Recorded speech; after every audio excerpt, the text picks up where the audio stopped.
Uncle Iroh is a fictional character from what many would consider a kids' show. But if you've watched the show, then just the mention of this character's name might already be enough to make you smile. Well beloved for his pieces of wisdom and famous quotes, you can already find tons of videos on YouTube mentioning him or short-form compilations of his quotes, but the show never goes deeper into what's the actual philosophy behind it. So in this video I would like to look behind the quotes and see if we can find some connections to real-life philosophies. Pride is not the opposite of shame, but its source. True humility is the only antidote to shame. Now this quote immediately reminded me of certain Buddhist ideas, pride and shame being two sides of the same coin. Now in Buddhism you can find tons of mentions encouraging humility, letting go of ego and practicing detachment. And the thing about both pride and shame is that both are tied to outside validation. Both are connected to the ego, but we often try to get rid of just one. Many people wish they wouldn't care as much about what other people think about them, but at the same time, they really enjoy when other people think good about them. But by feeling good about receiving admiration, you're also opening yourself up to this feeling of shame. Because when I'm doing something cool and I want to post it on Instagram for others to see, then I'm feeling the same mechanism that later on when I'm doing something uncool or I'm trying something new, is going to make me anxious about how other people perceive me. For example, recently I've been really tempted to reinstall Instagram again just to post myself doing progress on a one-arm handstand. I've been trying to learn this move since the beginning of this year, and that's also around the time when I uninstalled Instagram. I think it was at the end of January. So when I record myself practicing and I notice that I am achieving a couple of seconds of balance here and there, then I get really excited, and for a long while I've been missing the option to post it on Instagram. But I was reminded that this feeling of pride that I'm going to get from posting this video is also the same thing that's going to open me up to shame whenever I start something new, whenever I practice something that I don't feel confident in. It would only serve to make me more attached to this feeling of pride. So Uncle Iroh was onto something. Let's give the microphone back to him. It is important to draw wisdom from many different places. If we take it from only one place, it becomes rigid and stale.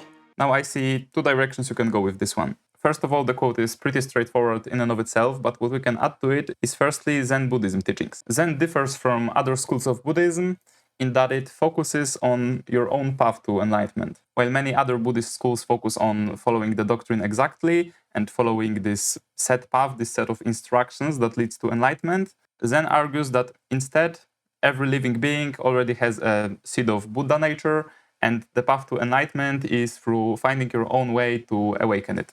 And one element of this is the emphasis on meditation practice, but the other element can also mean searching for wisdom in many different places. There isn't a rigid doctrine you have to follow, so there is this opportunity to look for wisdom in many different places. And if you're not that huge on Eastern philosophy, then you can also look at it purely pragmatically. A pragmatist would encourage finding the best set of tools to a given situation. No matter what doctrine or what worldview they come from, they would pick and choose from any pieces of knowledge they can find to find the one best suited to solve a given scenario. They would look for wisdom that is best suited to the given situation. And it should also go without saying that if we only followed one set of doctrine, one set of rules, and if we all were the same, then that would be the end of progress for humanity and we wouldn't discover anything new. Now let's get back to Uncle Iroh. Life happens wherever you are, whether you make it or not. It shouldn't surprise you that once again we enter the territory of Eastern philosophy, especially Buddhism. The theme of the entire show is set and inspired by Eastern countries, so the same goes for many of these Buddhist teachings. In many cases, what Uncle Iroh preaches would also be the same thing that Buddhists or Taoists preach. It's just that Uncle Iroh seems to have his own doctrine centered around tea. So this quote about life happening wherever you are, whether you like it or not, is the core principle of existing in the present. It's a necessary reminder since we often get too far into plans of the future or worried over something we did in the past, and the present life seems to pass us by, while in reality, no matter what we do, what we think about the past and what we think about the future, life is happening right now, it won't be waiting for us, so it's better to focus on the present moment and not miss it. And to prevent misinterpretations, I want to mention that this whole thing about focusing on the present moment that is so prevalent in Eastern philosophy is not about ignoring consequences in the future, never planning for it, or ignoring lessons from the past. One book I've read this year, The Monk Who Loved Cats, mentions this exact scenario. It talks about how the future and the past also in a way exist in the present, but not in the literal form. It's just that there are some things present in the current moment that clearly will have a certain effect on the future. There is a huge difference between overthinking a potential outcome that is far away in the future and you don't have enough information to predict what would happen, and doing something right now that you already know will have positive effects for you in the future. So you're still keeping the future in mind, but only in the areas where it exists in the present. Do not go into long chains of thought of potential scenarios and infinite possibilities, because that just leads to overthinking. And the same goes for the past. If right now there is a piece of knowledge I've gained in the past that will help me, then I use it. But worrying over something I could have done differently, or I didn't do, or I might have done, and things might have turned out differently, is pointless. And it goes against the philosophy of existing in the present moment. And now, for the final quote of this video. Perfection and power are overrated. I think you are very wise to choose happiness and love. So many people get lost and obsessed over chasing money, power, some achievement, and each step is making them more and more miserable, but they're hoping that one day they're going to achieve this dream outcome and suddenly their entire life is going to change.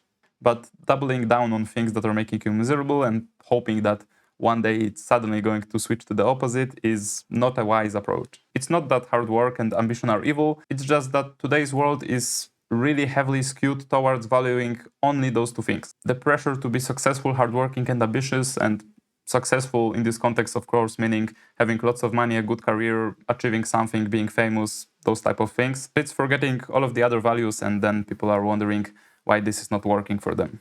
Many Eastern philosophies are suggesting a completely opposite approach. For example, right now, I'm reading the Tao Te Ching from Lao Tzu.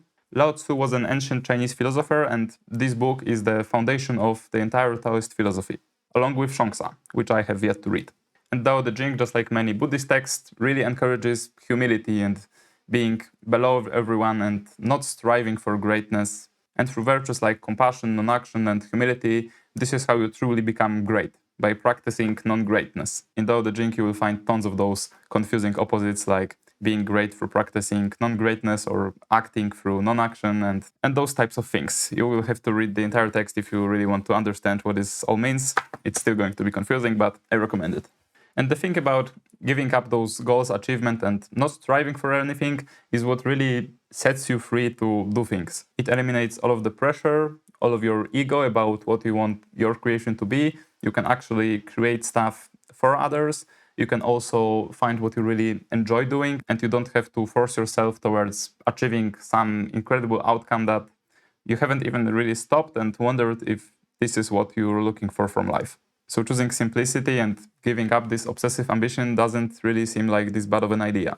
I used to be really attached to this goal of making a successful business, but it made me miss the fact that it's much easier to just learn how to be satisfied with less. Because you probably noticed that many rich people don't actually seem that happy. Sure, it would be cool to have all of this money, financial freedom would be great, but it might be much wiser and much easier to just learn how to be satisfied with less. I would say that being happy is more of a skill. If you learn to be satisfied with less, then you can be happy right now, and if you achieve something, then that's just a cherry on top. And I would even argue that practicing humility and making things for the sake of others or for the sake of the process itself is also the easiest path to achieve something in the end. While obsessing too much over potentially having money and success someday often makes a lot of people miserable right now. And the outcome is never guaranteed, and it's not even guaranteed that you will live to enjoy the outcome. So work hard if that's what you really want and that's what you enjoy, but learn how to be happy right now, otherwise you might never get to.